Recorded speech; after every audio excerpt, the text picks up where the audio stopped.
Good morning, good afternoon, and good evening.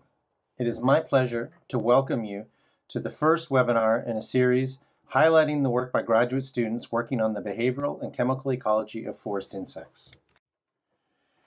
For those of you who are not familiar with IUFRO, the mission of IUFRO is to advance research excellence and knowledge sharing and foster the development of science-based solutions to forest-related challenges for the benefits of forests and people globally. IUFRO is a large, global, nonprofit, non-governmental, and non-discriminatory science organization with over 15,000 scientist members from over 600 member organizations residing in over 120 countries. There are 9 divisions in IUFRO. This webinar series is sponsored by Division 7 in Forest Health. That division is coordinated by Todd Ramsfield. Within Division 7, there are 2 research groups, pathology and entomology. And within the research groups, you have the working parties. And this webinar series is sponsored by 7.03.16 that is focused on the behavioral and chemical ecology of forest insects. For those of you who are interested, I encourage you to consider one or more of the options listed here for getting involved in IUFRO. IUFRO is a very welcoming organization, and probably all of you recognize that the most meaningful resource we have as scientists are our networks, and there's probably no more powerful way to develop your networks than participating in IUFRO, at least in forest research. The webinar series that we're launching today has 3 webinars. The first highlighting the work by graduate students in Africa and Europe. The second on 21 February highlighting the work of graduate students in North and Central South America. And the third on 28 March highlighting the work of graduate students in Asia and Oceania. The format of the webinar series, we advertised as broadly as we could. Students would register and indicate their interest in participation. They submitted recordings of their talks. These talks were then evaluated by the working party, and the top 3 from each region were selected. So today we have 3 talks from graduate students working in Africa and 3 from graduate students working in Europe. When we get to the talks, you'll probably notice that all 3 of the talks for graduate students in Africa are for graduate students working at the Forestry and Agricultural Biotechnology Institute at the University of Pretoria. So because of the potential for conflict of interest, both myself and Quentin Wignard recused ourselves or didn't participate in the evaluation of the submissions. So it was Sigrid Netherer and Andres Gonzalez who evaluated all of the submissions for the African candidates. Then those top 3 are played in the webinar. The top talk for each region then is selected, and that is in part based on the evaluation that's already occurred, but also based on how the graduate students respond to questions that are asked. So I encourage all of you, if you're interested, please do pose a question of the graduate students. The top talk for each region, so one from Africa and one from Europe today, will then be offered financial support to participate in the IUFRO All Division 7 meeting in Portugal in September of this year. So we're still accepting submissions for the next 2 webinars. So if you know of graduate students working in the broad area of behavioral and chemical ecology of forest insects, please do encourage them to register and participate. Thanks go to the Canadian Forest Service and the Forestry and Agricultural Biotechnology Institute for providing and administering the funding that will cover the costs of these graduate students that are selected to participate in the All Division 7 meeting in Portugal. The talks today, so we have 3 talks for students from Africa, Garyn Townsend, Johannes Joubert, and Luki-Marie Scheepers. 3 from graduate students working in Europe, Hao Yu, Tobias Frühbrodt, and Tom Staten. All 6 talks are excellent. A little housekeeping. The moderation of this session will be done by Josephine Kefelek. You can pose questions two ways. You can use the raise hand function, and Josephine will unmute you and allow you to ask your question at the appropriate time. Or you can post a question in the chat box, and if you use this mechanism, please do post the question to everyone to make it easier for Josephine to see your question. I also remind you that the webinar is being recorded and will be posted afterwards on the Working Party YouTube channel. Special thanks before we get started to the Forestry and Agricultural Biotechnology Institute for providing the platform that we use to put on the webinar series. Also to Quentin for handling the IT side of things, and to Josephine for moderating the session. Thank you very much, and I hope you enjoy the webinar. All right, everybody. Thank you, Jeremy, for the introduction. I hope everyone is as excited as I am for this seminar session. My name is Josephine, and I will be moderating today. So we will start with the African candidates, and our first talk today is by Garyn Townsend. So he's currently a PhD student doing his PhD under the supervision of Brett Hurley, but he will be presenting work from his MSc that he did under the supervision of Willem de Beer at the Forestry and Agricultural Biotechnology Institute at UP in South Africa.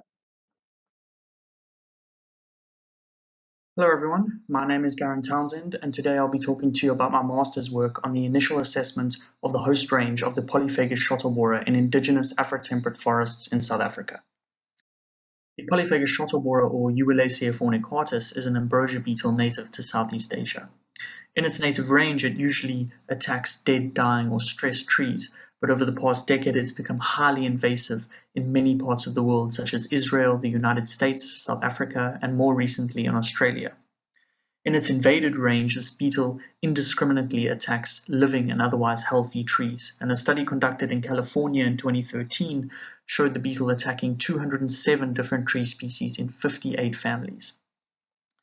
The female beetle will land on a host tree, bore into it, and release a symbiotic fungus called Fusarium eualaceae, which they keep in mycangia above their mandibles. Once this fungus establishes, it will grow within the xylem vessels of the tree, and the female beetle will cultivate and feed on the fungus. And if the growth rates of the fungus are high enough, she will lay eggs and start a colony within the tree. After this, the fungus will spread rapidly and cause a disease known as Fusarium dieback, which can eventually kill the tree. Shottle borer was first discovered in South Africa in 2017, however, it has likely been here much longer than that. It has now been recorded in 8 of the 9 provinces of the country, and it has been recorded attacking 114 different tree species. The species it attacks most are ornamental street trees, such as the London plane on the right, and the English oak on the left. These species are highly susceptible reproductive hosts of the beetle, and once the beetle attacks them, it reproduces rapidly inside them, and then they spread from those trees onto new hosts and into new areas. Of the 114 tree species the beetle has been recorded on, 55 are indigenous species. And although the behavior of this beetle in urban environments has been well studied, there is only a single other study investigating the behavior of this beetle in natural environments. This study was conducted in South Africa, more specifically in the Tsitsikamma forest, which is the largest forest complex in southern Africa and stretches between the western and the eastern Cape of South Africa. The overarching aim of this project was to try and understand the behavior of the polyphagous shottle borer in an indigenous forest habitat, and to try and understand its host range. Which tree species is it attacking, and which ones can it reproduce in? We also wanted to understand the distribution of the beetle, and to try and understand its movements and how quickly it was spreading between forest patches. We also wanted to understand the drivers of attack and why the beetle was attacking certain tree species and not others. And so in 2019, we established 51 permanent monitoring plots at 11 different sites, covering an area of about 135 kilometers. And we monitored these plots for 1 year. Each monitoring plot measured 10 by 15 meters, and each tree within the plot, its diameter at breast height was measured. If the tree If the tree's diameter was bigger than 50 millimeters, we identified the tree to a species level and then assessed its health by looking at the crown health or the canopy health of the tree, and then looking for any damage on the tree, such as fungal infections or snapped branches. And then based on this, we gave the tree a broad health category from 1 to 5, with 1 being a tree that was almost dead and 5 being a tree that was in almost perfect condition. We then measured the distance from each tree in the plot to human impact, such as roads or buildings, to natural impact, such as fallen trees, to a water source, such as a dam, river, or stream. And then we measured the distance from each tree in each plot to the nearest PSHB source population, which was taken as the nearest infested reproductive host tree. So with this data, we hope to identify preferred host species of the beetle and also try and understand the drivers of attack and why the beetle was attacking certain trees and not others. So each tree in each plot was then assessed for symptoms of shotoborer attack, which is usually a small hole on the bark of a tree, although some trees exude sap and others have these frass noodles which protrude from the holes. If we did find a hole in the tree, we made sure it was the right size for the shotoborer, and if it was, we used a hammer and chisel to remove the outer layer of bark to reveal any fungal staining on the cambium of the tree. If fungal staining was present, we then isolated the fungus, and then we also collected any beetles that we found, and we used genetic barcoding to make sure that it was shotoborer and its fungal symbiont that was in the tree. We also looked for any branching galleries, such as this one here, and any juvenile adults or larvae, which are signs that the beetle is reproducing within a tree. So overall, we monitored 1,683 trees in 67 species, and of those trees that we monitored, 84 were infested with the beetle or infected with its fungal symbiont, which is about 5% of the trees that we are monitoring. Of the 67 species that we monitored, 16 were attacked by shotoborer, and 5 of those were recorded as reproductive hosts. So that is more than a quarter of the trees being attacked by this beetle that it can reproduce in. And 8 of the 11 sites that we were monitoring were invaded by the beetle. So this graph over here shows the number of shotoborer holes per tree on the y-axis and the diameter at breast height on the x-axis. And as you can see, as the diameter of trees increases, so does the number of shotoborer holes. And this has been shown before for many wood-boring insects. They actually display diameter-dependent host selection. So if a tree is bigger, it is easier to locate, it's easier to land on, and there is more space for constructing galleries, having a bigger brood, and for growing a fungal symbiont. This graph over here shows the number of shotoborer holes per tree on the y-axis, and then the broad health category of trees on the x-axis. And as I said before, a broad health category of 1 was a tree that was in poor health and almost dead, and a broad health category of 5 was a tree that was in almost perfect condition. So this data here suggests that shotoborer is actually targeting stressed and trees that are in poor health. However, many of the trees that were assigned a poor health category were actually infested with shotoborer before we started monitoring. So it's difficult to tell whether shotoborer is a symptom or a cause of poor health. However, it has been shown before that ambrosia beetles target stressed trees because their defenses are easier to overcome, and stressed trees also give off volatile organic compounds such as methanol and ethanol that ambrosia beetles and especially Ululaceae beetles are highly sensitive to. This graph over here shows the proportion of infested trees per plot on the y-axis and the distance to a potential source population of shotoborer on the x-axis.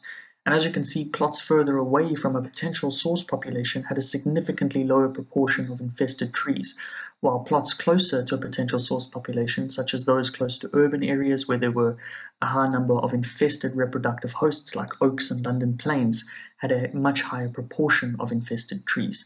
Now this just shows that the beetles are actually spreading from urban areas into indigenous forests. Throughout the course of the study, we compiled a list of preferential hosts that the beetle was consistently attacking, and those that appeared to be susceptible to the beetle.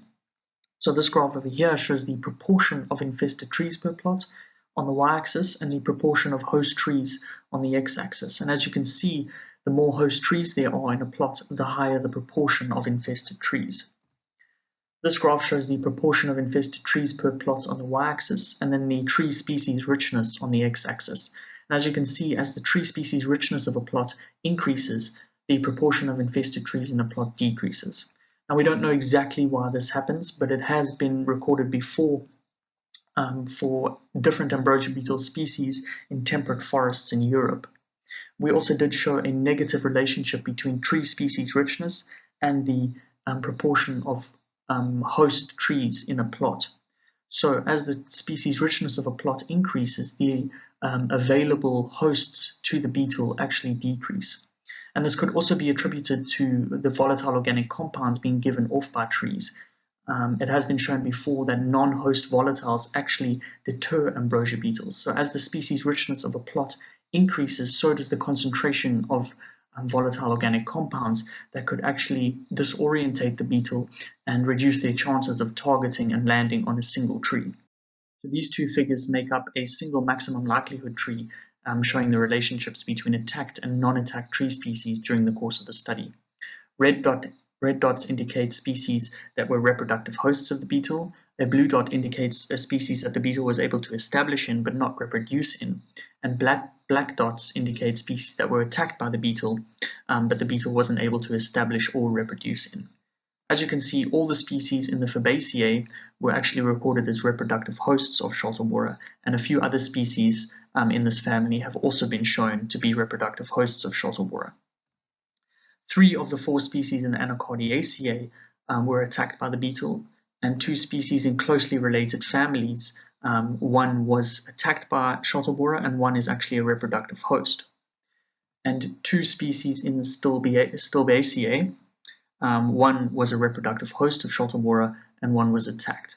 So although the Scholtobora is polyphagous and does attack a wide variety of species, this shows that there may be a family-level relationship between reproductive hosts and those species that are attacked. And this may allow us to predict which species are being attacked and show that certain species are more at risk of being attacked than others. So this research helps us better understand the behavior of the polyphagous Scholtobora in indigenous forests. It helps us understand which trees are being targeted. Larger, stressed trees close to urban areas that belong to certain families are much more at risk than others. And hopefully this will guide future research in helping us to understand more about this beetle, the impacts that it's going to have, and hopefully how to manage it. Thank you.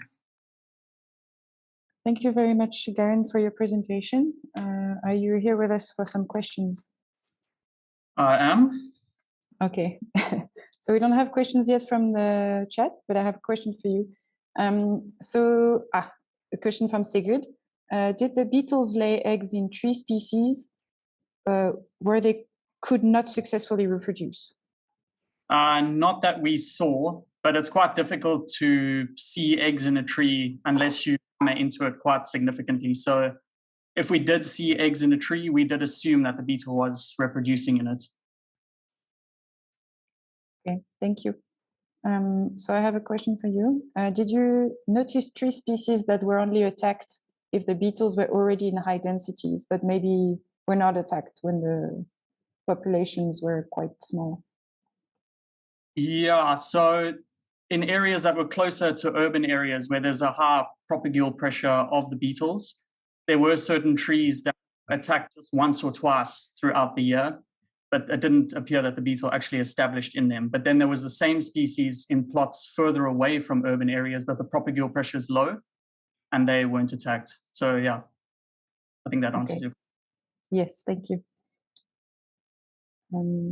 I have a question. Okay. Oh, go ahead, Tom. Yeah, it was a very nice talk.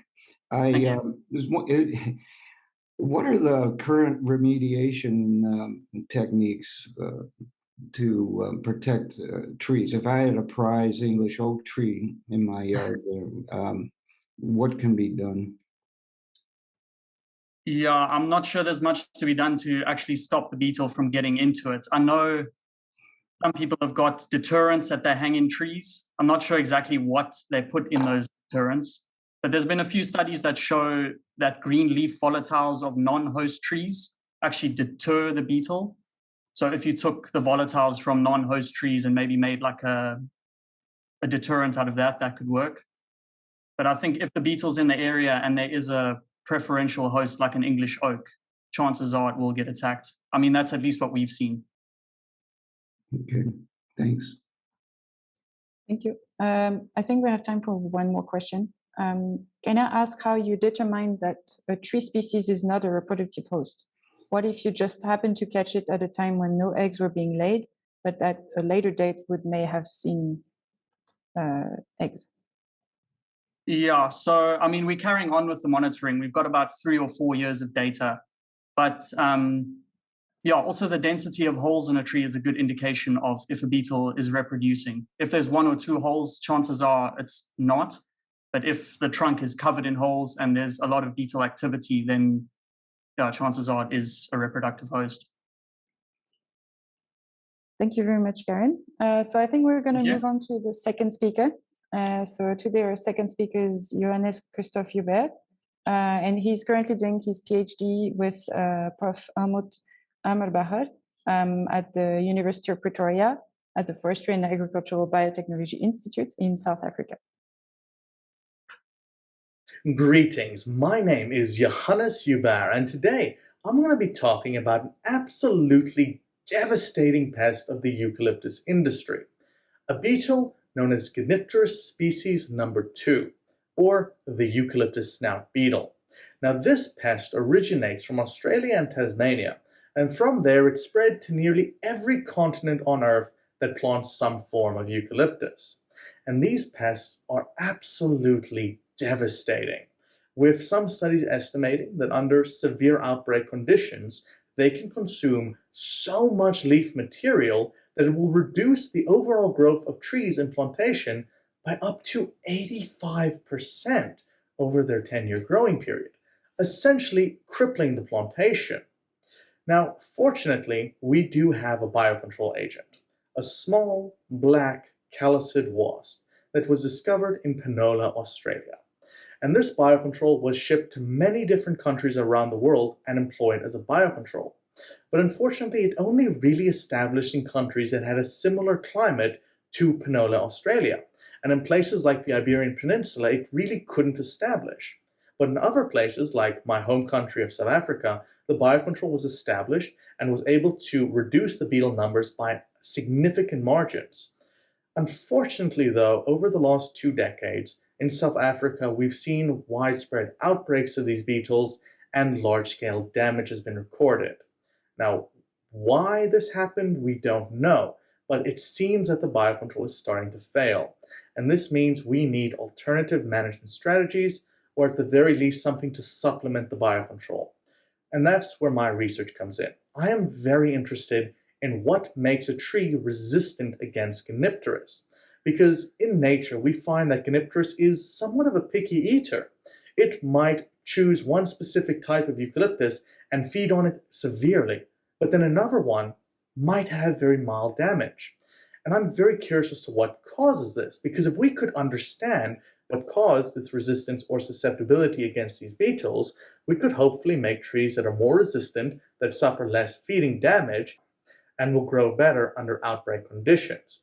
And that is the goal of my research, trying to figure out what makes these trees resistant or susceptible to Gonipterus. So we started much like any other project, in the literature.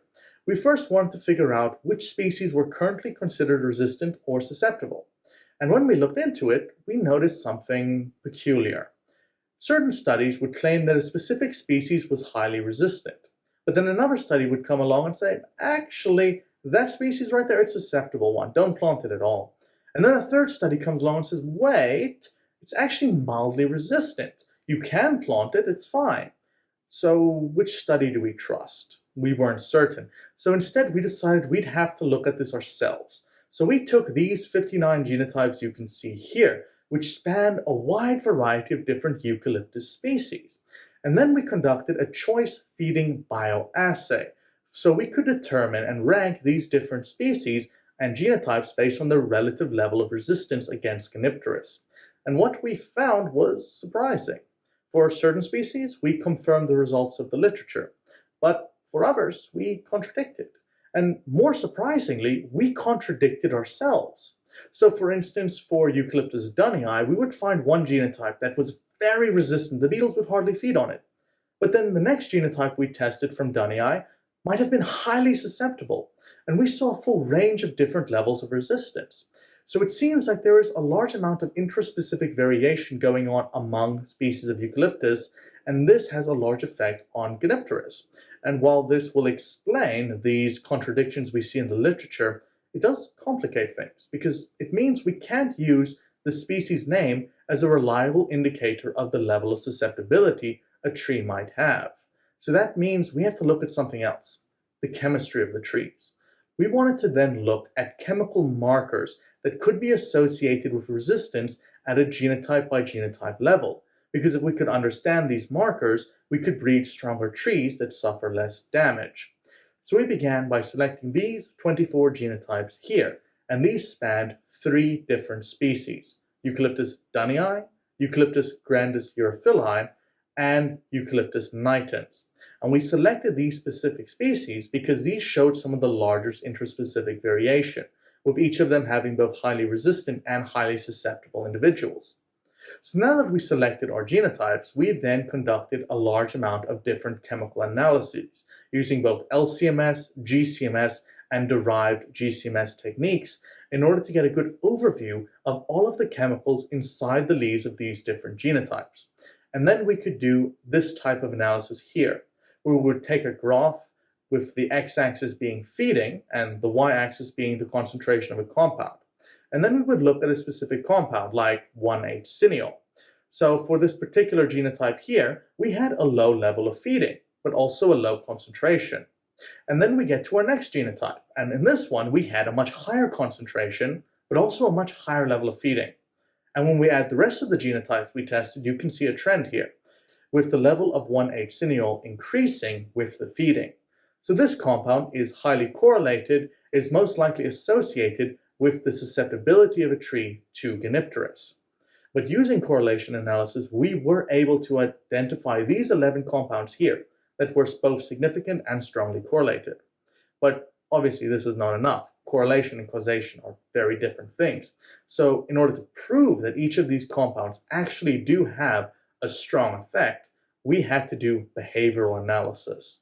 So to conduct this analysis, we started with an artificial diet. We created our own diet, one suitable for Gonipterus, and then we would lace this artificial diet with a specific concentration of one of these 11 compounds.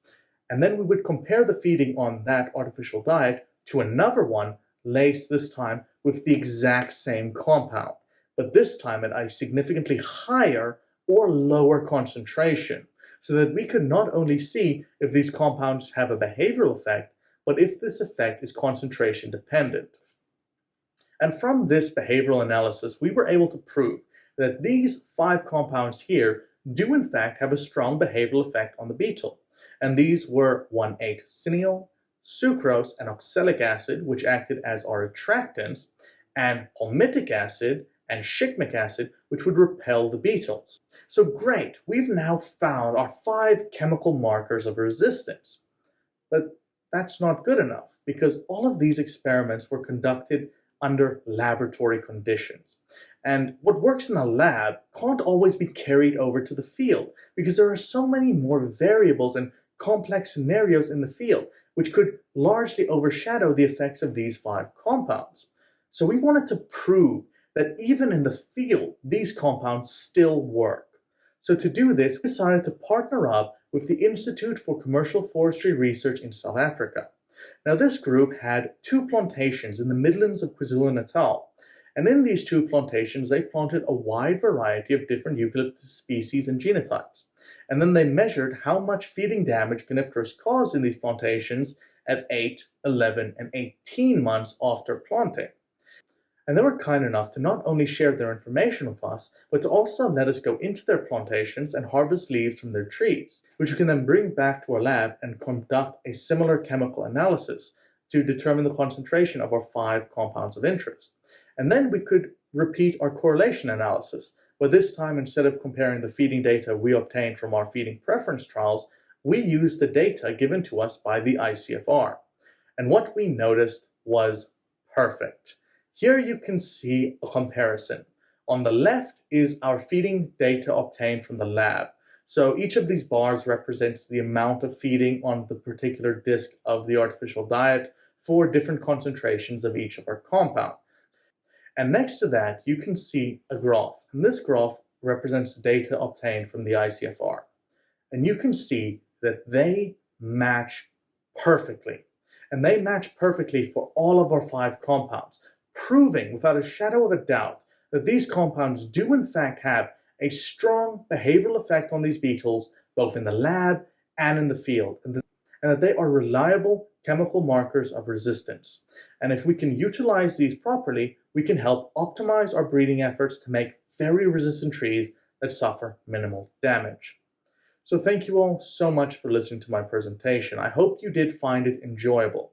I just quickly like to take this opportunity to thank some key members of my team, mostly my supervisors and especially Dr. Almut Hammerbacher for all of their time and effort. I'd also quickly like to thank my funding bodies, the TPCP, the CTHB, and the University of Pretoria. And lastly, I'd like to give a big thanks to the Forestry and Agricultural Biotechnology Institute, which is where I work. It's a great group of people, and they make doing this research fun and enjoyable. So thank you all so much for all your help, and thank you all so much for listening. Do you have any questions? Thank you. Thank you, Johannes. Are you with us for some questions? Yes, I'm here. Thank you. Okay, so the first question is, do you have any idea if leaf semiochemical concentrations also affect the natural enemies? So that's a great question. We don't know this yet. The biocontrol agent will have an effect on these compounds, and this is a topic of research that we've continued on, and it's something that I might present on at a later time point. For now, we don't have that information in a concrete fashion that I can talk about yet, but we are looking into it. So thank you for the question. Second question is, are the repellents also toxic to the beetles, for instance, leading to a reduced reproductive rate or even mortality? So from what we can tell, it's very hard to make those comparisons really because we didn't use enough beetles to test mortality. We saw a slight increase in higher levels of shikimic acid, but not a huge amount. So it's, I would guess, not much in terms of toxicity. It's more of a behavioral effect, but we would have to do more experiments to prove that. What I can say is that there is also some plant defense compounds which are upregulated in this effect, and those may also play a role and be toxic to the beetles. But we don't really know yet because we haven't really looked at mortality rates, but that would be a very interesting question to answer. Thank you for your question. Okay, thank you. Then we have a question from Luki. Do you see a correlation between parts of the leaves and beetle feeding preference? Yes, that is, we do see that. In fact, when we look at the beetles' preference, they have in nature, we can record them in trees feeding quite a lot on young leaves and often feeding on young branches. Now, this feeding behavior, we could map back to the chemistry of it because I didn't really have enough time to go through this, but we see differential patterns of these compounds in different leaf tissue, with, for instance, palmitic acid being very high in our old leaves, but very low in our young leaves. And this shows sort of their preference for the young leaves at a chemical level. And then with compounds like sucrose being transport molecules for sugars, we can see them being in high concentration in the branches where the beetles are found to be feeding. So we do see some of this differential feeding in different plant tissues. Thank you for the question. Okay, thank you, Johannes. So we're going to move on to our last speaker for the African candidates. So our next speaker is Luki-Marie Scheepers. She is also from the Forestry and Agricultural Biotechnology Institute. She is a PhD student at the University of Pretoria under the supervision of Jeremy Allison.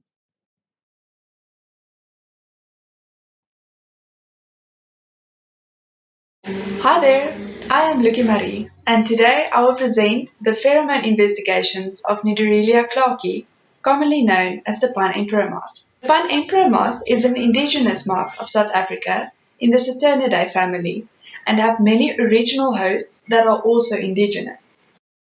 Some of these include Rus angustifolia, Rapanea melaniflois, Watsonia species, fynbos, Picea.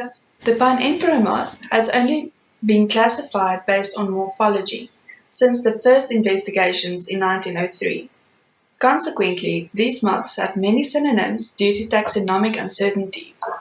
The genus was initially classified as Antherius atheria, then Imbrasia, then Bombyx, Gonipterus, and finally Nudaurelia atheria. Then the different populations in South Africa varied so consistently that they were separated into two subspecies of Nudaurelia atheria. The most recent description classify these moths as Nudaurelia atheria and Nudaurelia clarki, occurring in the Cape and northeastern parts of South Africa, respectively. Interbreeding has been reported where the populations overlap. No molecular data is available on GenBank. Adult moth colors are generally distinguishable, where Nudaurelia clarki is orange with a pinkish hindwing eye spot. Nudaurelia atheria is brown with white rings on their eye spots. The species underwent a host shift when pine plantations were introduced to South Africa in the late 1800s. The larval state predominantly feeds on pine needles of Pinus radiata and Pinus spatula, and when large numbers of larvae feed on the terminal leaders of pine trees, stunted growth leads to wood yield loss for the paper and pulp industries. Larvae can cause severe defoliation in high populations. As a sporadic pest with unpredictable population outbreaks, numerous management methods have been used for decreasing populations of either adults or larvae. Insecticides and various biocontrol agents have been investigated as pest management practices.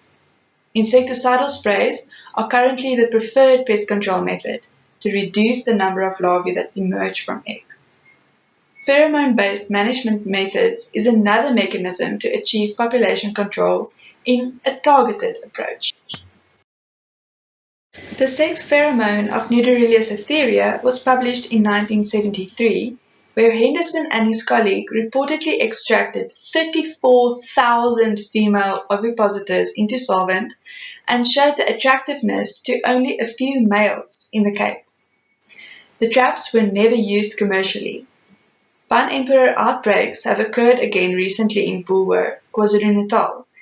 If this sex pheromone can be applied as a monitoring tool, the industry might be able to maintain population thresholds easier.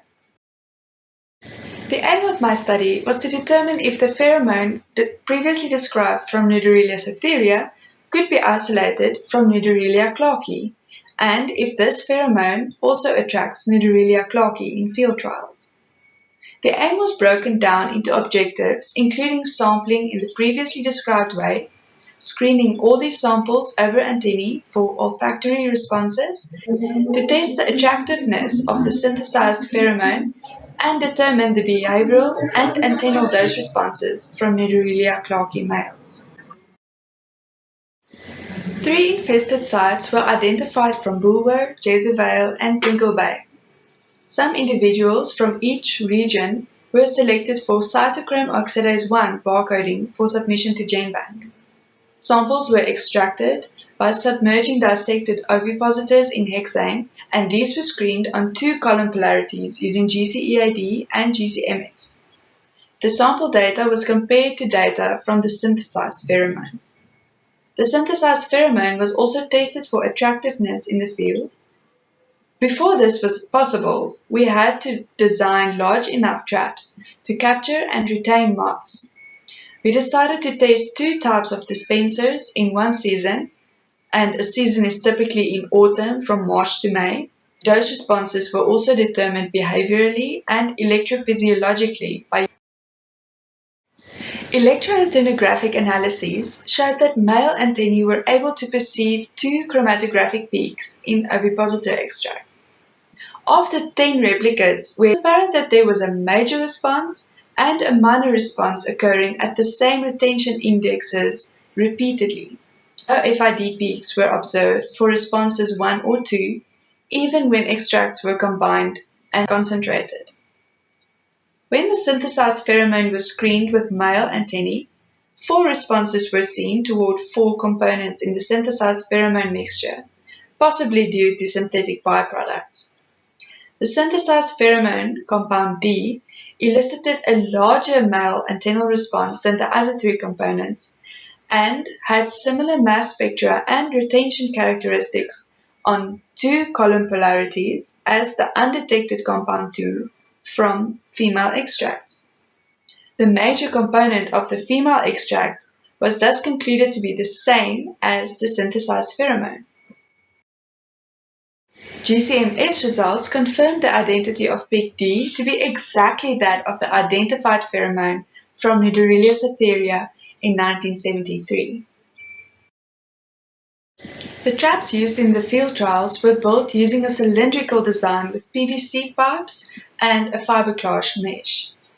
We decided to make the traps collapsible to ease transport of the traps to field trial sites using the available vehicles. PVC angle brackets and cable ties were used to attach the traps to pine trees at a height of roughly 2 meters above ground level. The moths are nocturnal, and the highest number of moths captured in a single trap was 65 males. Since an adequate number of moths were captured and retained, we did not investigate these parameters further in this study.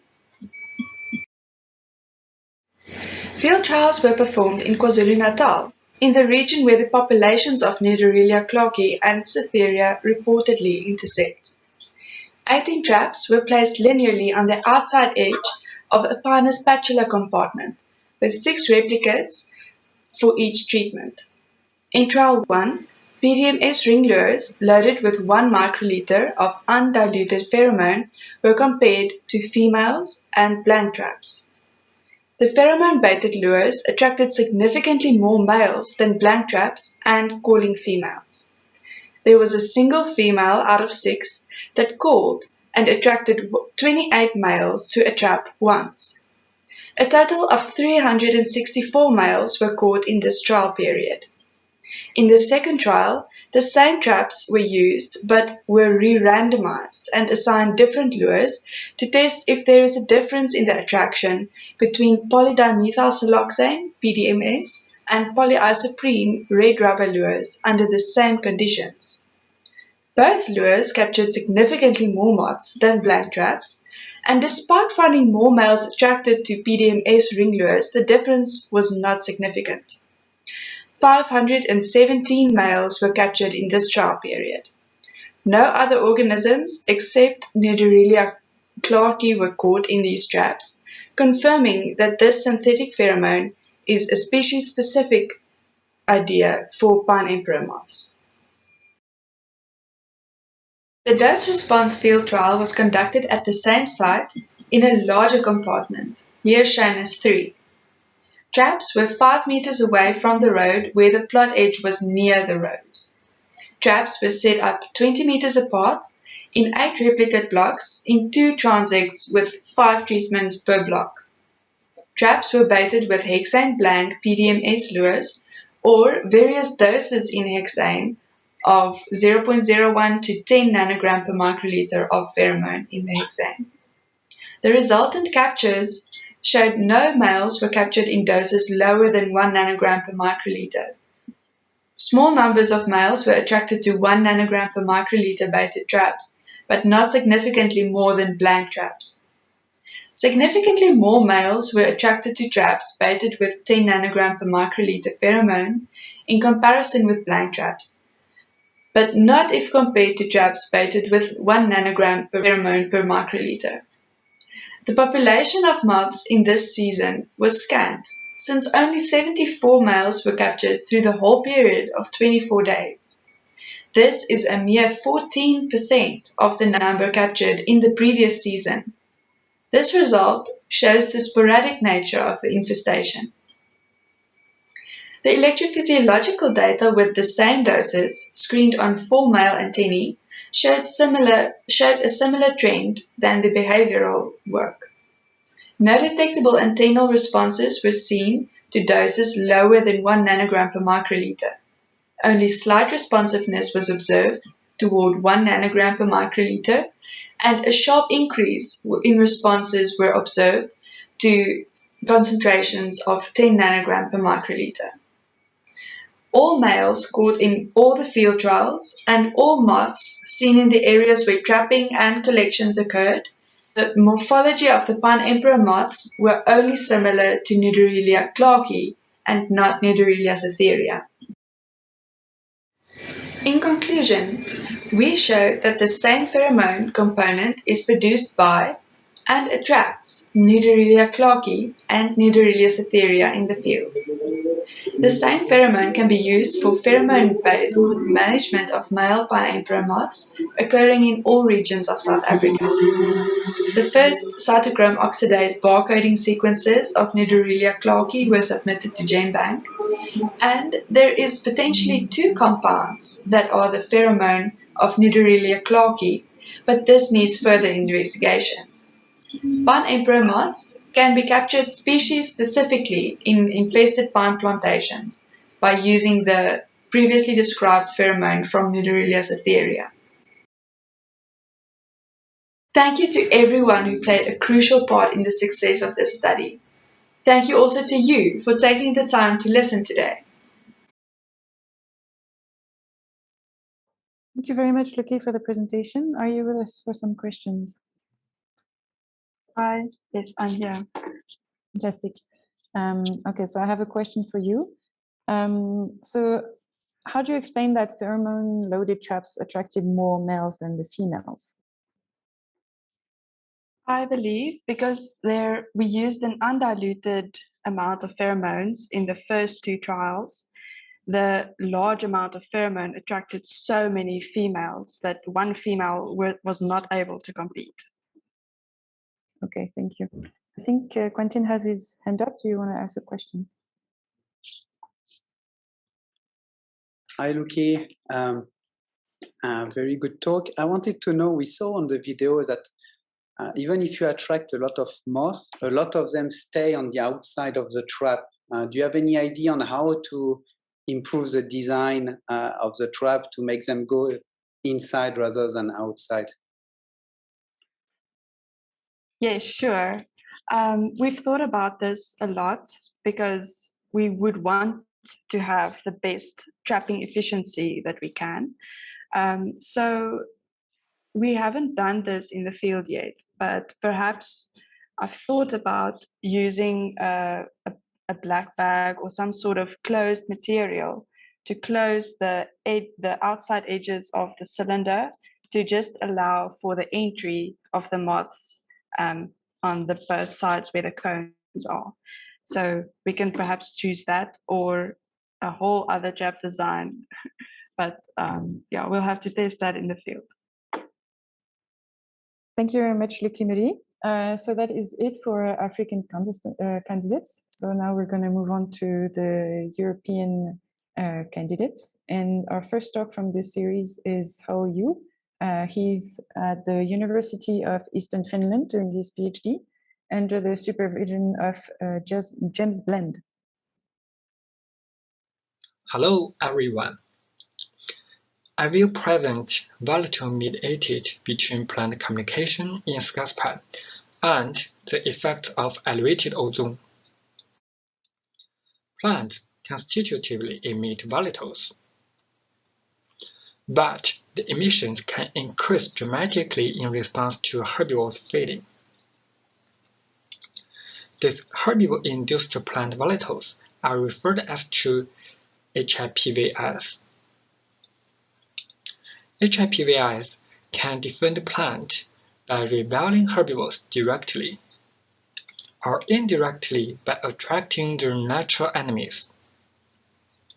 Apart from these roles, HIPVS are also involved in information transfer between plants. Such signaling HIPVS enable the healthy neighbor plants to adjust their defense for future herbivore stress. We call this process HIPVS-mediated between-plant communication. In this case, this plant is HIPVS emitter, and this plant is HIPVS receiver. Such HIPVS-mediated between-plant communication has been well proved in the system, including broad-leafed plants and foliage-feeding herbivores.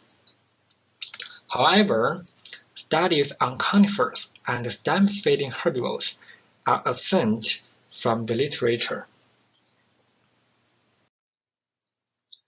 As a phytotoxic air pollutant, ozone has been found to disturb between-plant communication.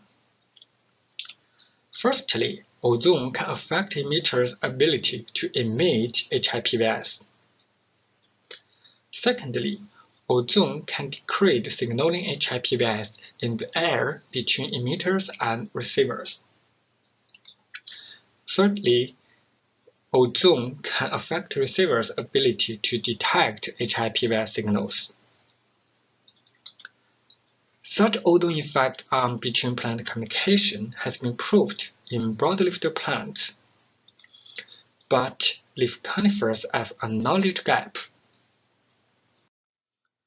To fill this knowledge gap, our scientific question is, can HIPVS mediate between-plant communication in conifers, and how does elevated ozone affect this process? We used Scots pine seedlings and pine maples as the study materials. Now let's check the experimental design. Firstly, receivers were exposed to damaged or undamaged emitters under elevated ozone or ambient air conditions for 5 days, as shown in this photo. After 5 days, we moved out the emitters of the chamber and then took the receivers to the lab for VOC collection, gas exchange analysis, and microscopy observation. Once these measurements were done, we put vivels on the receiver's stem and then put them back to the chambers. At 18 and 36 hours after infestation, we performed VOC collection, gas exchange analysis, and damaged area measurements. Now, let's go to the results part. Firstly, we checked how HIPVS affect plant resistance to herbivores. Here, we used the stem damage caused by vivels to reflect this index. We found that the damaged area was significantly less on receivers exposed to HIPVS than receivers exposed to undamaged emitters. This result suggests that HIPVS can increase plant resistance to herbivores. Then, we further explored the underlying mechanism for the enhanced plant resistance. Volatiles are an important component of conifer defense due to their toxicity to herbivores. So, we checked the induction of volatile emissions. It means plants have strong volatile emissions before herbivores attack. In the study, we used the results of volatile emission from receiver before infestation to reflect it. We found that HIPVS exposure increased emissions of non-oxygenated monodipines, sesquiterpenes, and total volatiles. This result suggests that HIPVS can induce the volatile emissions in Scots pine. Besides induced volatile emissions may be also primed. It means plants are ready for strong volatile emissions response to subsequent challenge by herbivores.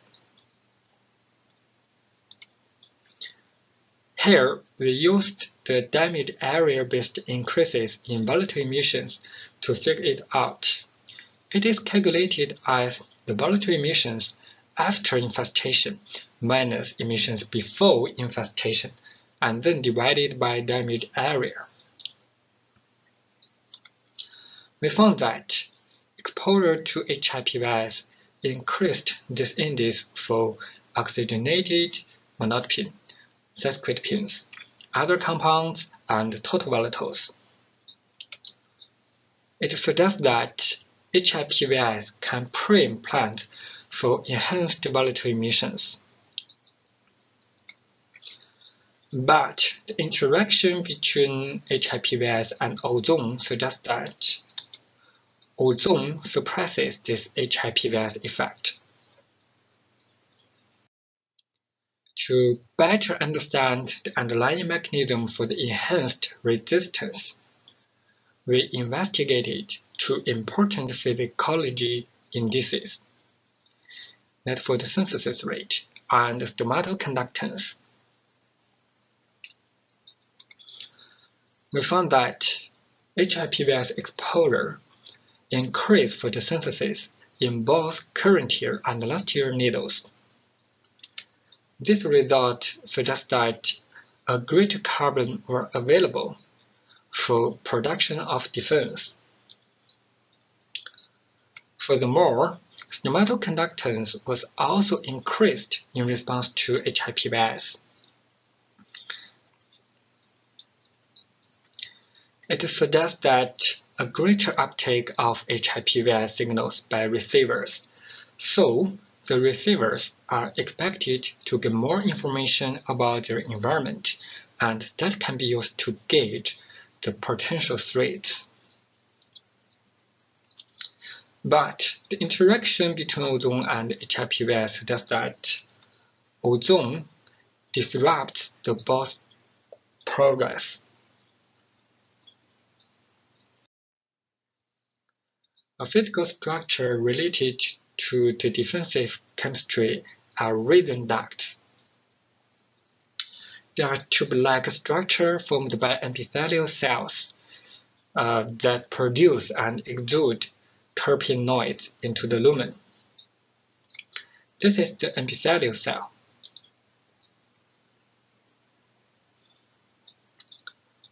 So, the trace of epithelial cells are likely to affect volatile emissions.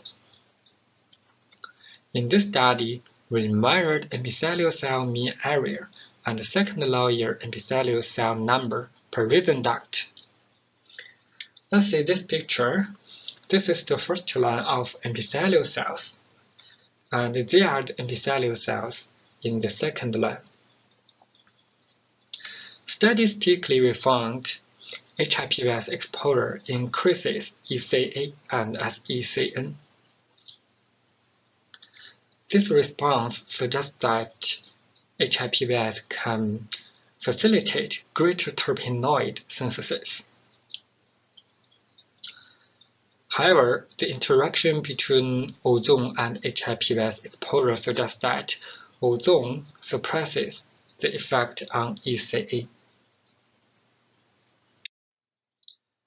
Finally, we concluded that HIPVS can mediate between plant communication in conifers, but ozone partially impedes this process. Thank you for listening. Thank you very much, Hao, for your talk. So we have a first question from Ahmed. Oxygenated monoterpenes are often indicative of stress in conifers. Could these compounds thus be signals denoting a susceptible host to insects that attack weakened hosts, such as bark beetles? Yeah, I guess so. It may be because in this presentation we didn't show the composition of HIPVIs. But in the supplementary data, we have shown that, yes, the oxidative monotropins has been induced as HIPVIs. So I guess so. Thank you very much. The next question is, do you think the HIPV's induced defense may vary over the weevil's characteristics, sex and age? If so, how would you avoid these effects in your study? Actually, in this study, we didn't detect the sex ratio and the age of the weevils. But we select the weevils randomly and then put them on the trees. In this way, we suppose that the distribution of the body set, I mean the age and the sex, is similar in each treatment group. So in this way, we hope it can avoid this effect. Thank you very much, Hao. So we're going to move on to our next speaker. Our next speaker is Tobias Frühbrodt. He's a PhD student at the University of Freiburg in Germany, and he's doing his PhD under the supervision of Peter Biedermann. Hi everyone, and thank you a lot for the opportunity of presenting my work here today. I'm currently sitting in Freiburg, southern Germany, and I'm doing my PhD within the chair of forest entomology and protection at the University of Freiburg. My PhD supervisors are Peter Biedermann, Jürgen Kreuzwieser, and Martin Scheebeck. And I will tell you about an approach to protect potential breeding habitat on Norway spruce from attacks by the European spruce bark beetle by cheating on the beetles and telling them that the tree is already occupied. Now, the European spruce bark beetle Lepidoptera is probably the most important forest insect pest for Norway spruce in Europe, and I find it really fascinating to see how these small organisms of just a couple of millimeter length are able to create a damage that is visible in the landscape. Now, how do these beetles coordinate their mass attacks that are necessary to overcome tree defense? What we know so far is that male colonizing beetles find susceptible trees either at random or guided by cues from the susceptible host themselves. Once they manage to establish on a tree, they start to produce aggregation pheromones to attract further mates, males and females. And then there is some point in time where the density of beetles on a tree are so high that it does not make any further sense for more mates to come. And therefore, there is some step of masking or repellence at work. As you can imagine, this entire process is highly complex, and we're, I guess, far from having understood everything. However, there are some key components that have been identified already. One of them is alpha-pinene, which occurs in large amounts in the host trees.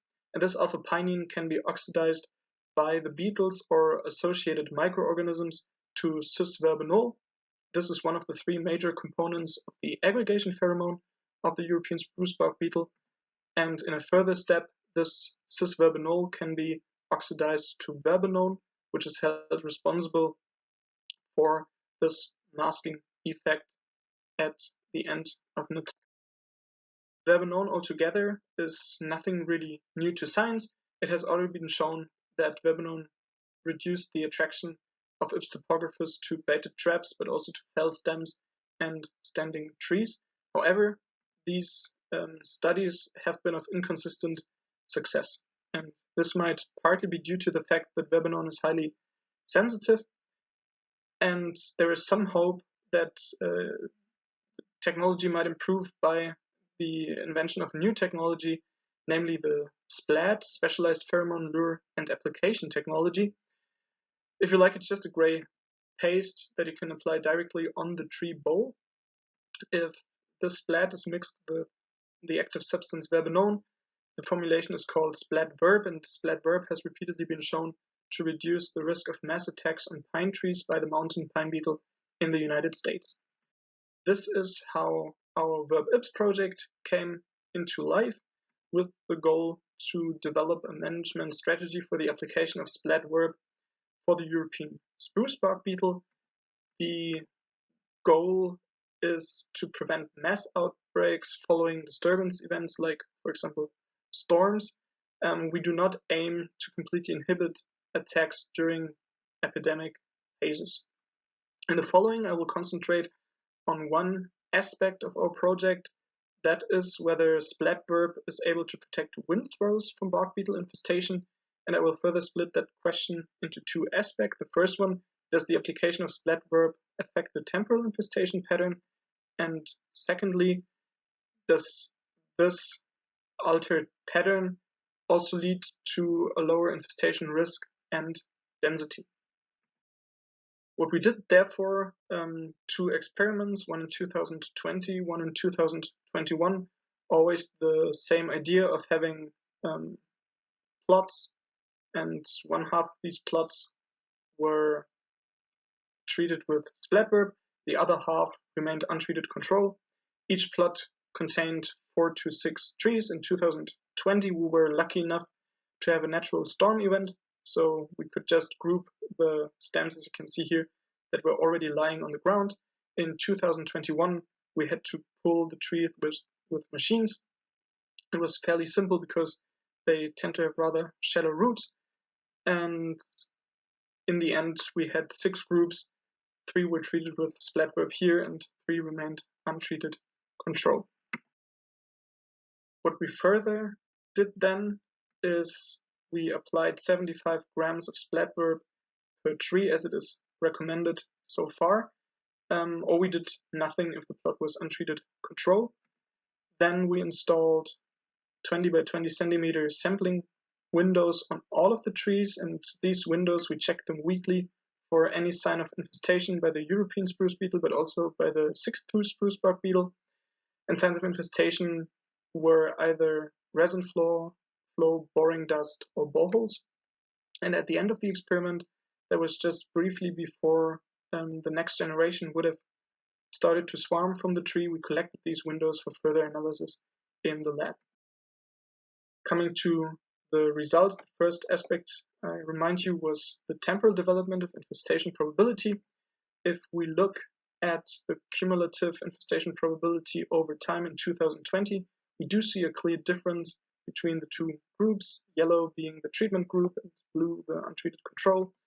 The treatment effect alone was not significant. However, the interaction of treatment and time was highly significant, resulting in a different shape of these two curves. And if we take the arbitrary threshold of, for example, a 0.5 infestation probability, we see that this threshold is reached around 19 days later in the treatment group. 2021 was slightly different in the sense that the overall infestation probability was much lower. You see that the y-axis is truncated here after some bit more than 0.6. Nevertheless, we again see a clear difference between the two groups. This time, the interaction of treatment and time was not significant anymore. However, the treatment effect alone was significant, and this also led to a delayed infestation of around 21 days, this time referred to a threshold of 0.1 infestation probability. This was what we could deduce from the external signs of infestation, but as I said, we already also had a look at the inside of the bark and counted the nuptial chambers per sampling window, and also here we found a clear difference between the two groups, untreated control and treatment group. There was a significant 36% reduction, and additionally, in that zero inflation model, the Webanon treatment also explained the occurrence of additional zeros, so sampling windows that were not infested at all. In 2021, there was also a significant treatment effect, and the reduction was even higher, 75%.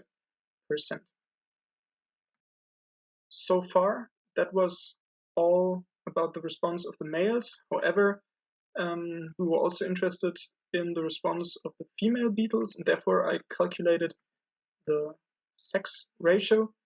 And as you can see in both years, the sex ratio was close to 2. Careful, the y-axis are slightly different here. And there was no significant treatment effect, I would therefore conclude that there is no sex-specific response to fheromone. To sum things up, as we had expected, Splat Verb did not offer a complete protection.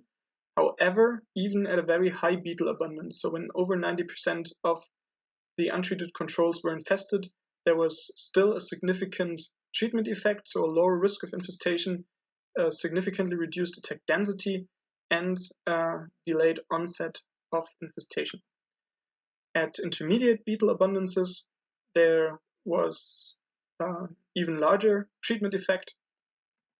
And so I would conclude that Splat Verb can indeed inhibit the infestation of wind-felled Norway spruce trees. And this can be seen by a delayed onset of infestation, lower infestation densities after one generation, and with no difference between the two sexes. Furthermore, we found, and this is interesting because literature rather indicates the opposite, is that the effect of Splat Verb seems relatively stable across different population densities. What we will do in the following years is, of course, we will try to optimize the protective effect. We aim to better understand the circumstances when Splat Verb is most efficacious. This might be done, amongst other things, by adding more substances into the formulation to create blends. For example, ipsonol or various non-host volatiles have been shown to inhibit the response of the six-toothed spruce bark beetle. Then for practical application, it will be necessary to extend that protective effect not just to single trees, but to an entire area.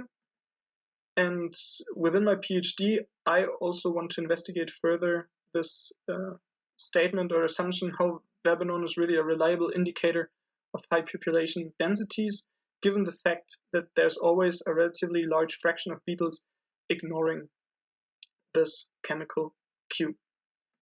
Now I want to thank you a lot for your attention and again for having the opportunity presenting my work here.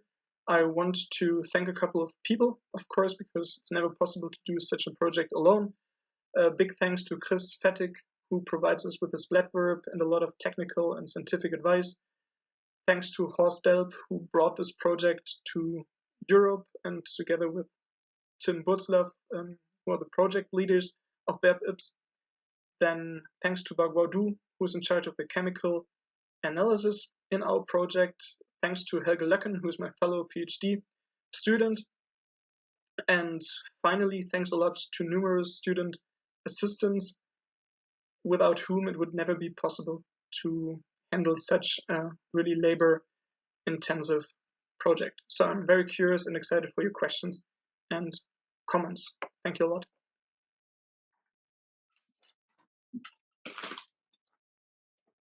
Thank you, Tobias, for your presentation. Are you with us for some questions?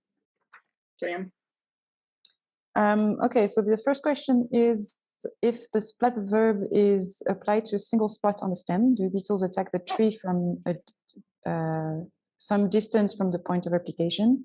And if you apply it to one stem in a stand, will it also protect other trees in the stand? If yes, how long is the range of protection? Very good questions, and we're thinking about these, of course, as well. And for the short range effect, there might be indeed a tendency that within a range of a couple of meters, like 1 to 2 meters, the beetles indeed avoid these spots and go a bit further. On the other hand, we did observe boring activity just in proximity to the Splat Verb dollops that were on the stem. So even if there is a trend, it's definitely no 100% guarantee that no beetle will bore into the stem just next to the Splat Verb. And to the second question, we also did a lot of experiments on baited traps, and we are at the moment discussing an active inhibitory range of 10 to 15 meters at the best. Thank you. And then another question is, your first experiment was conducted in February 2020. Which months did you conduct your second experiment in 2021?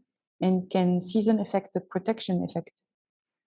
I think it's interesting to see the different dynamics. For me, it was just 2 years of field experiment that I had there, and we already saw in the graphs that the dynamics are quite different. And in the second year particularly, the vegetation period started almost 1 month later compared to the previous year. We had, I think you saw it just a bit in the one picture, snowfall still when we set up the experiment in 2021. So yes, dynamic is very different, and I would also expect it to have an effect on how the beetles behave to verbenone. It's just something I also think is really difficult to formally prove in experimental design. That's a pity. Thank you, Tobias. Unfortunately, we don't have time for more questions, but I invite you to answer the extra questions in the chat. And finally, we're gonna move on to our last speaker for today, Tom Staton, who did his PhD at the University of Reading in the UK under the supervision of Robbie Gerling.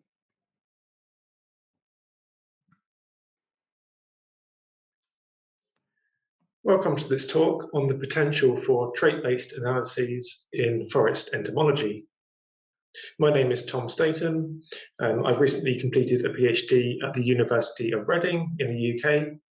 And today I will be talking about some of the research I did during my PhD, and also about some research I did during a doctoral exchange placement in Canada with the Canadian Forestry Service.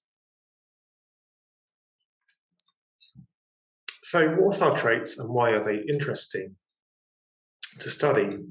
Well, a key problem in ecology generally is why species respond differently to factors such as trapping or sampling method. So the optimal trap design often depends on species.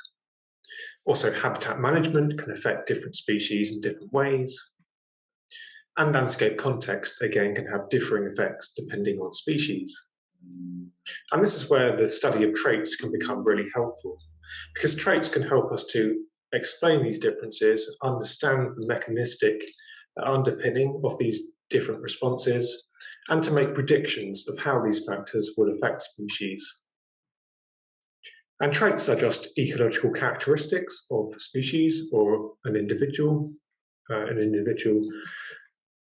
specimen. For example, they can include morphological traits such as body size, and also life history traits such as dietary specialization or the number of generations per year. And trait-based approaches have been used in plant ecology for many decades because of these advantages. But as entomologists have really focused on taxonomy and species traditionally, and the trait-based approaches in entomology is only really recently developing, particularly for terrestrial insects. And to start with, I'll talk through an example of the value of trait-based approaches during my PhD project. And my PhD was really aiming to compare insect communities between agroforestry and arable farming systems. So it was looking at how integrating trees, i.e. agroforestry, into farming affects insect communities, particularly in terms of crop pests and their natural enemies. And we'll see later how similar approaches can be applied to forestry settings. So a key problem I found as I collected data during my PhD was that the association of species to farming system really depends on species identity, and it wasn't clear why that was. So for example, this is a figure from one of my papers from my PhD, and here we're looking at a redundancy analysis. Don't worry if you haven't heard of that, it's quite simple to interpret. So each point on this figure represents a species or a taxon, and the species towards the right are more associated with agroforestry systems. Those on the left are more associated with arable farming systems. And you can see there's a whole range of different responses here. I'll just pick out a couple of examples. So the species on the left was very strongly associated with arable farming. The species on the right is very similar taxonomically. So they're both ground beetles, it's in the same taxonomic family, but this species was very associated with agroforestry systems rather than arable. So here we have two species very closely related, which are responding completely differently to farming system. And at first it wasn't clear why that was. And that's one example in which trait-based approaches can be really helpful to explain what's going on here. So when we did a similar analysis looking at traits rather than purely looking at species, we found that the responses of species can be explained in terms of their traits, particularly traits associated with mobility and sensitivity to disturbance in this case. So this is a very similar figure. Again, it's a redundancy analysis, but instead of looking at species, here we're looking at traits. So each point represents a trait. And I'll pick out a couple of examples. So for example, we looked at a nice simple trait, which was whether a species has wings or not, or whether it sometimes does depending on life stage. And we found that the species in the agroforestry systems tended to be much less likely to be winged, whereas winged species tended to be much more associated with the arable systems. And we can explain this in terms of mobility. So agroforestry is a less disturbance environment, so it's more beneficial to these less mobile species. There were also differences in some life history traits. So for example, dietary specialization, which again, we can explain in terms of sensitivity to disturbance.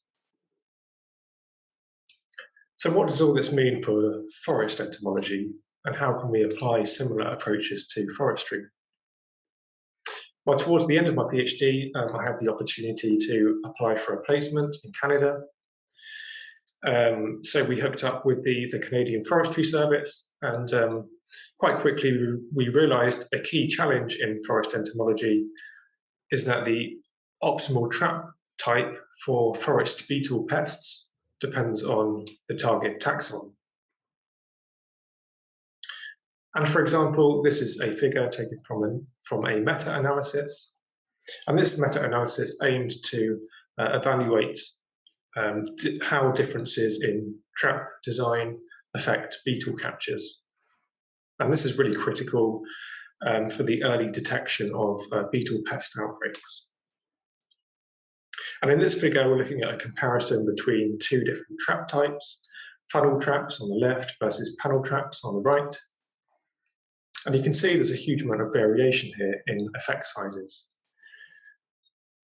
And that variation occurs within taxonomic families, for example, at the top here, but also between families. So for example, the second from top here, this group includes the bark beetles. They were quite strongly associated with paddle traps, whereas the wood-boring beetles down here, capture rates were less strongly associated with a particular trap type. But at the moment, we don't really know why that is. And so the aim of this project, which was a placement I did in Canada, was to investigate whether a trait-based approach can help to explain these differences, and therefore whether we can optimize trap design based on the traits of the target taxon. So I flew out to Canada in August last year, 2021, and the aim was to first develop a trait database for forest beetles so we can investigate this further. Unfortunately, we had a bit of a head start here in that there already is an existing database of morphological traits for European beetles. And we decided to focus on morphological traits, i.e. body parts, in the expectation that morphological traits will influence how a beetle species interacts with a trap. So how it detects the odor plume, and then when it reaches a trap, the chances of it being captured or escaping. So we aimed to develop this existing European database. This is a figure taken from a paper which set up this European database. Here you can see all the different morphological measurements which were taken to develop that. So you can see the authors measured lots of different body parts. So we aim to mirror that protocol really, with the aim of merging our two data sets. So we measured at least, or we aim to measure at least 10 specimens for each species. And that's just to account for variation in body size within a species. So we wanted to be able to estimate the average for each species. In total, we measured traits for 67 new species, primarily from North American collections. And this resulted in 866 new database entries. So we then went back to the original meta-analysis, armed with our new trait database. And this analysis is still in progress, so these are just some initial emerging results. And in this graph, we're looking at the effect size on the y-axis of capture rates in panel versus funnel traps. And I've split out the two main guilds here, so the bark beetles and the wood-boring beetles. And an interesting result was that the beetles with smaller relative eye size relative to their body length were more associated with higher capture rates in panel traps. There also seems to be a pattern of longer, thinner wings, so a longer ratio of wing length to wing width associated with panel traps. And there seems to be some effect of a nitrosize, but this is a bit strange because the effect seems to differ between the two guilds, between bark beetles and wood-boring beetles. So these initial results suggest that morphological traits could potentially explain how beetles are interacting with the trap and the likelihood of being captured by a trap. And this could help to optimize trap design based on the traits of target species. So we're looking to develop that further into a more formal meta-analysis, probably including traits as moderators in a future analysis. So to conclude, hopefully I've explained that trait-based approaches can improve our mechanistic understanding of insect habitat preferences and capture methods, rather than just coming to the conclusion that the effects depend on species. So it's really important to develop and definitely to share these trait databases. So this project really benefited from this existing European database, which is freely available. And there are potentially numerous future applications of these trait-based approaches. So for example, one future application we're considering is looking at trait patterns across forest gradients, across forest edges and height. So thank you for listening, and I'd welcome any questions. Thank you, Tom, for your talk. Are you with us online? I'm here. Hi. Okay. Okay, we have a question from Quentin. You measured 10 individuals per species. Were they all males, all females, or 10 males and 10 females? Yeah, that's a good point. So it depended on the species, is the simple answer. So in some of the studies in the meta-analysis, males and females were separated in the original study, particularly for very sexually dimorphic species like the monocametes, where males and females are quite different sizes and have quite different antenna lengths.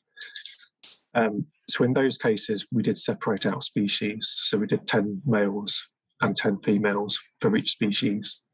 But for the others where the original studies didn't separate out the specimens by sex, we just did 10 in total and tried to have even numbers of male and female where we could. Okay, thank you. I see Quentin has his hand raised. Do you want to ask another question, Quentin? Yes, thank you, Tom, for a nice talk. I also wanted to ask you, I guess, by measuring all those morphological traits, you have a lot of correlation between different traits. How did that influence your analysis for the rest of your experiment? Yeah, that's a really good point. And yeah, that's quite a big problem. There's so many variables we're looking at here, so many traits. And of course, they are all correlated. So bigger sized beetles tend to have bigger body parts. So we're looking at relative trait sizes. So the slide that I showed second to last, they're the eye length and the elytra length were relative to body size. But also, yeah, I should stress here, this is very exploratory, and even then we're looking at quite a lot of traits, and I'm aware that the risk of finding an effect that isn't really there, that risk does exist. So this is quite an exploratory analysis that I think will need to be tested and verified, and we will need to think about that because we are testing so many different variables. Thank you very much, Tom. I think we can thank all our speakers for today. And Jeremy, if you would like to close the meeting. I would like to say something, please. I was really impressed with the high quality of all of the talks by the students. They're really to be applauded for beautiful presentations. Thank you, Tom. Yeah, so I mean, I would agree with Tom. I think, the quality of the talks has been outstanding, and I'm really impressed, and I thank everyone who signed up and participated. Thanks to the audience for being here to listen to the talks. We can leave the meeting open if people want to have a chat, ask questions informally. So thank you, everybody, for participating. The next webinar will happen on 21 February and be focused on the Americas, students working in North America, South Central America. If you know of any labs, students working in the area, please share with them this opportunity. We're still accepting registrations and submissions. So great start to the day for me. I guess a good end of the day for some of you, but thank you all.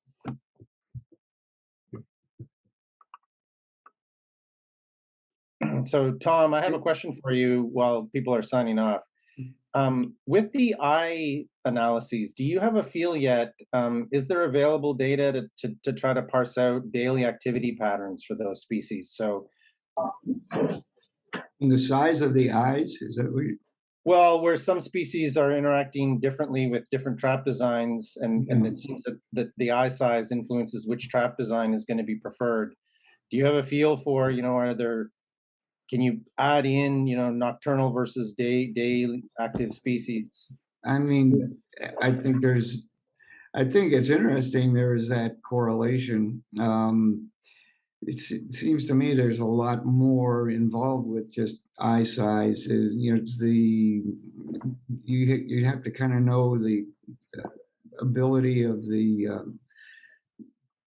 eye, whether it's large or small, to resolve edges, to resolve figures.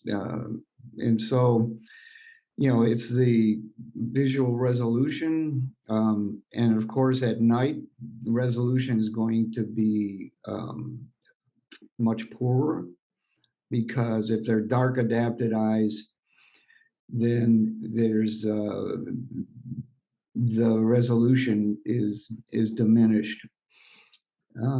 So I think whether they're nocturnal or diurnal could be a big factor in the ability to resolve shapes and edges. So yeah, that's a good point. Do you think? Sorry, just if you looked at brain morphology, would you expect that you'd be able to see like with?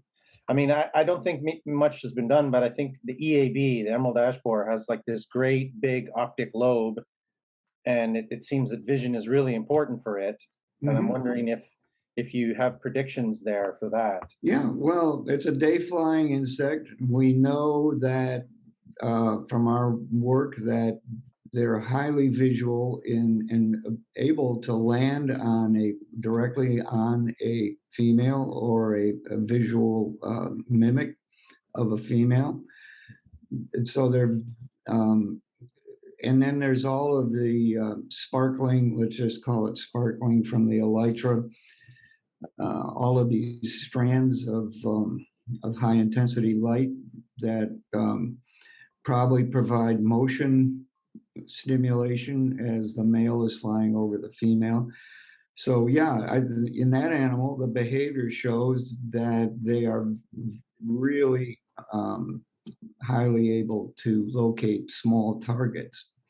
And that's why we were able to use the visual decoys to trap these things. So yeah, it's no surprise that their optic lobe is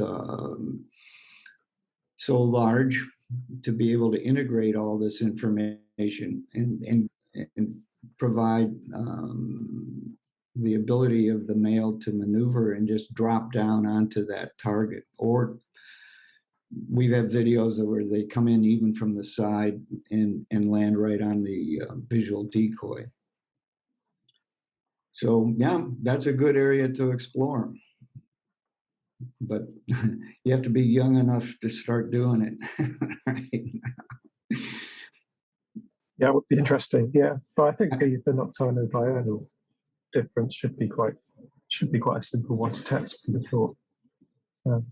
Yeah, then try that one.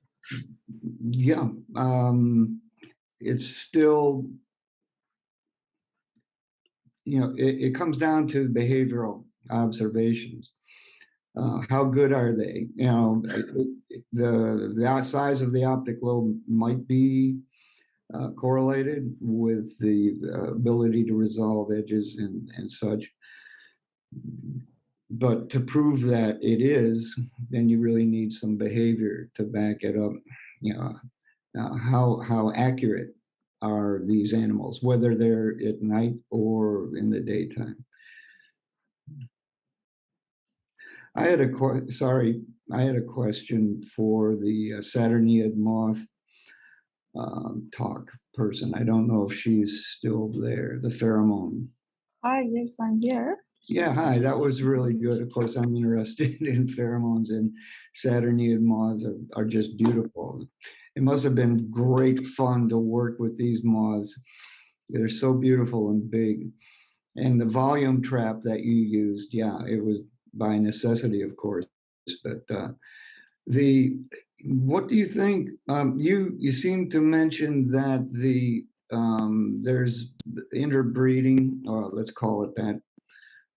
There are intermediate specimens that seem to have both the pine, let's call it the strain, versus the other strain. Yes. Clarki versus Cytherea. Yeah. Yes. And you intimated that there might be a couple other components, perhaps, for at least, I think it was the clarki, I can't remember. If you put the females of each type in the field, so they were calling in different traps, what's your feeling about the amount of cross attraction you would get between the actual females emitting their pheromone? We would really love to do those experiments, and that's what we're planning to do in the coming months. Mm-hmm. But my feeling would be that I think we will see an attraction, and I think we will see a similar attraction. Unfortunately, the previous study did not go into details with how many moths they captured and what was the amount of pheromone that they used, and there was no quantitation that they did. So I would love to do that. And yeah, it would be really interesting, because I suspect if we do see a difference, it might delineate between the species even more.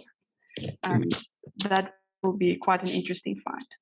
Yeah, because you see in the literature so often, and Jeremy knows this, using synthetics, even synthetic blends that seem to have the minor components in, it's really difficult to know how much cross attraction you're getting, because you don't know the population levels of each of the males that are out there for each type. So Yeah. the lesser apple worm and the oriental fruit moth, when I was way back when, and I put out, you could, if you put out the actual females of these two species, then you could find, oh yes, there is 5% cross attraction even with the calling females. And to me, that's a definitive value for how much interbreeding, let's say. Those were two species, and these are maybe just strains or semi-species or something. Yes, and it doesn't help that we don't have any genetic material available. So the only materials available that I know of are our samples, and they were only 5 from each of the 3 regions. Mm-hmm. In preliminary results, we found that it might be the same species. So we don't know. Yeah, you have the main thing is you have a working trap that can be and a working pheromone that you can use to deploy, because it's a big pest. So yeah. you only have so much time, and you got to go for the the project that you have a target on, and you're trying to get your conclusions done. Yeah, but really, really cool. You're not, did you ever become allergic to the scales of these moths? I think, no, I did not. Not Good. that I'm aware of. I tried to stay a little bit more away from the moths and try to keep them in containers and all those things. Yeah, it happens. As far as possible. Yeah. Some people are get allergic to the scales, even noctuids. Yeah, I'll watch out. Yeah. I had a question for the Splat speaker. I can't remember who it was. Tobias, are you still? I am, yes. That was me. So these non-host volatiles, are these the green leaf volatiles that Frederick Schlitter and others, they did some definitive studies. You had some other authors, but and so these have they're much more volatile than the verbenone. So if you were going to add that to the Splat, the green leaf volatiles, there's technical difficulties in making sure you can keep the release rates up of those ones. Have you given any thought to that?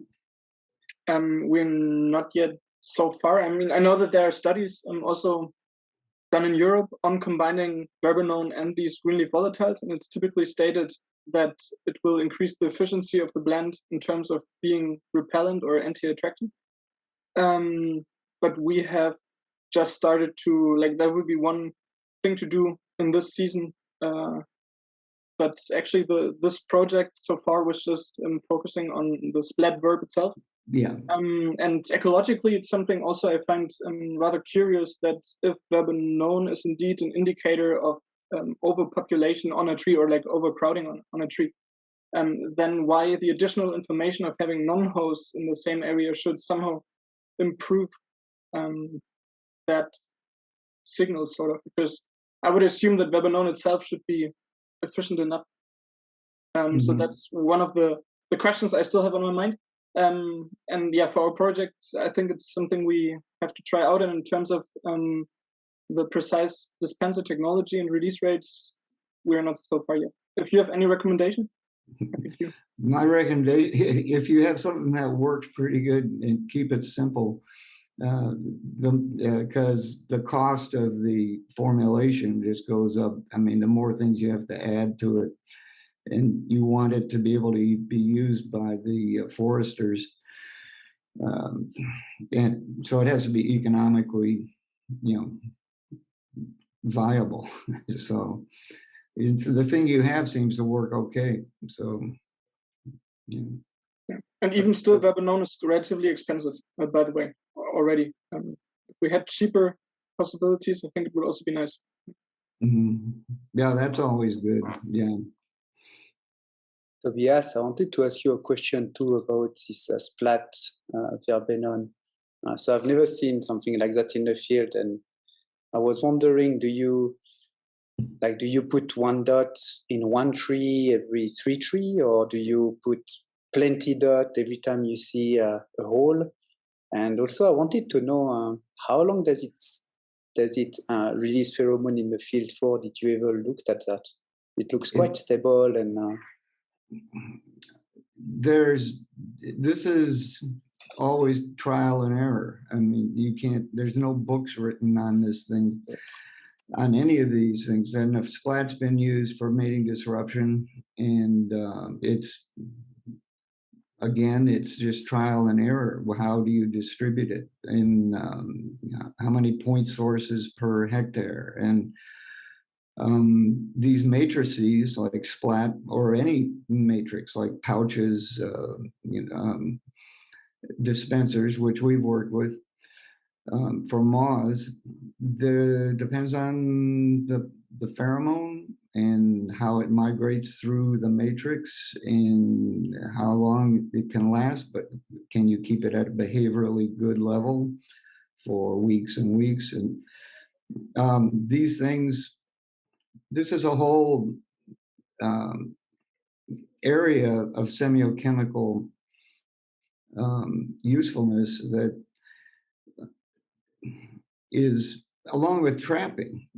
You get a great lure, and you can trap the animal, but each species has a different response to different traps, as we've seen in the talk about the morphological relationship.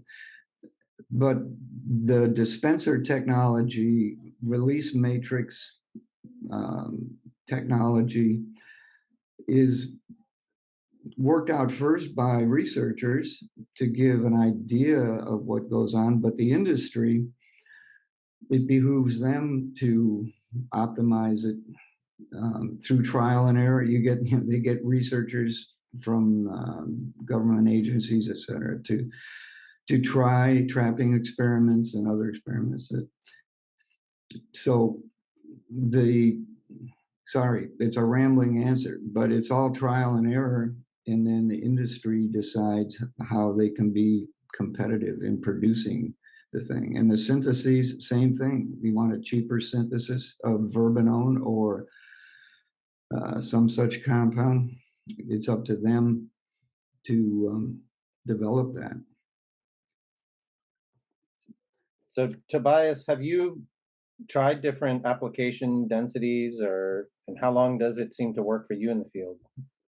I think for the precise formulation of Splat Verb, we are relatively confident to say that the effect in terms of that we still see a significant reduction in the trap catches and baited traps lasts for longer than 80 days. We've shown that repeatedly.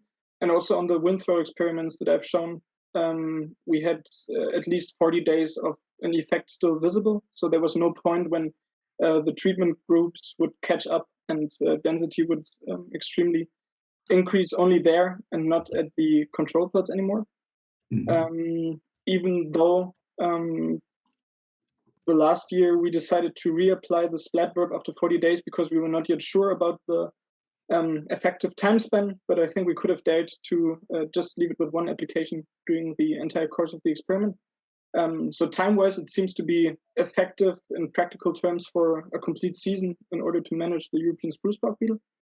And the spatial mode of application, that is, I think, something we have to figure out during the remaining time of the project. And I'd completely agree also from what I understood from literature. I find it difficult to interpret or bring together the results of other studies and say that this would be the best mode, something we're still working on. So far, we're mostly sticking to what is recommended from the our supplier, ICA Technologies, and they propose 75 grams per trees, and then there's a acre-wise application mode. It's roughly every 14 meters, one tree that you apply. Yeah, you're probably aware of this. All of these variables have been looked at a lot over decades of work with mating disruption, mostly of moths, and way back when Harry Shorey figured out that for mating disruption they could get the same effect by having very widely spaced mega dispensers with emitting huge amounts of pheromone. Then we followed up on that later with aerosol emitters that were very widely spaced, and we got good mating disruption with different moths. So, and then there's others that use micro dispensers, millions of them, and they get an effect. So it is, you had 75 grams per tree. Is that what you said? Is of active ingredient of pheromone, or was it 75 grams of the formulated? Exactly, and then it's 10% of active substance, active compound, so 7.5 gram of pure webinar per tree. Yeah. So yeah, it's just dispenser deployment and spacing, and it depends on the terrain too. There's all sorts of things that have to be worked out, trial and error.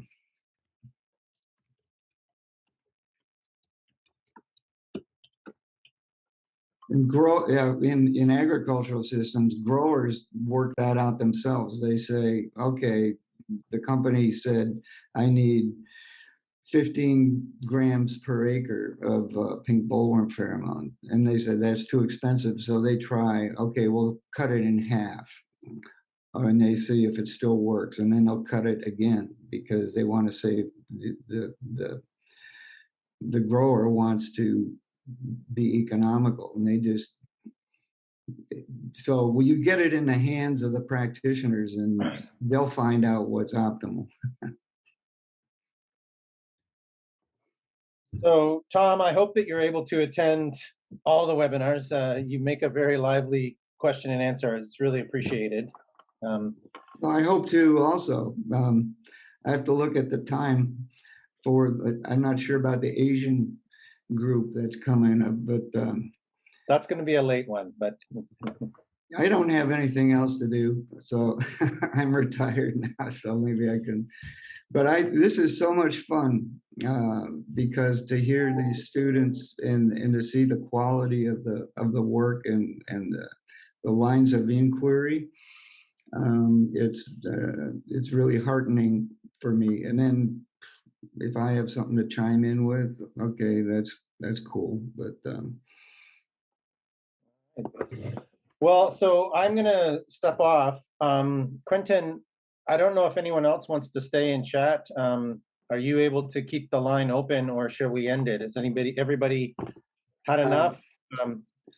I think we have to end it because the talk is recorded on my computer, and I really have to go and take my car at the garage. I'm sorry, it's a bad excuse. But maybe see you next time. Yeah, thanks everybody. Fantastic. Have a great day, great evening, and hope to see you all on the 21st of February. Thank you, everybody. Bye, everyone. Thank you. Ciao, ciao.